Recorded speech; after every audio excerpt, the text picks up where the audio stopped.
কবিগুরু তার ছিন্নপত্রাবলীর ২২৫তম চিঠিটি শিলাইদহ থেকে ১৮ই আগস্ট ১৮৯৫ খ্রিস্টাব্দে লিখেছিলেন। সেটি এখন পাঠ করছি।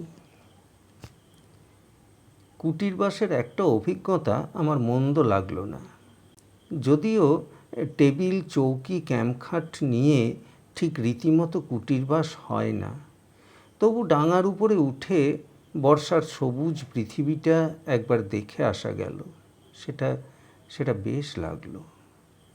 বসে বসে অনেকক্ষণ প্রচুর ভিজে ঘাসের মধ্যে গরু এবং ছাগলের চড়াটা এবং তার সঙ্গে রাখাল বালিকাদের পর্যবেক্ষণ করে অনেকটা সময় কাটত।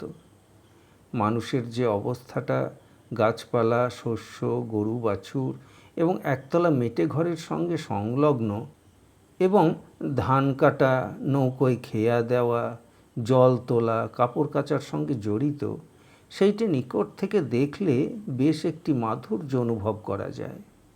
অনেকে বলে ওদের মধ্যে যে সুখ আমরা কল্পনা করি সেটা ঠিক সমূলক নয়, কিন্তু সে কথা মিথ্যা।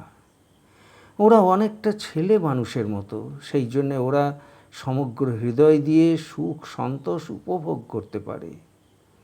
আমাদের সুখ বড় জটিল এবং দুর্লভ এবং বহুল পরিমাণে কৃত্রিম হয়ে পড়েছে। আমাদের মনে সহজে মোহ উৎপন্ন হয় না।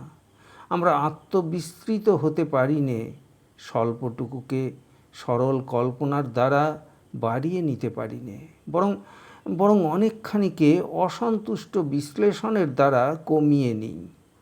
তাই বলে আবার চাষা হতেও চায় নে, কেবল ওদের সন্তোষ এবং সরলতাটুকু চায়, আর সমস্ত বুদ্ধি বিদ্যা নিজের যা পুঁজি আছে তাও ছাড়তে চায়নি।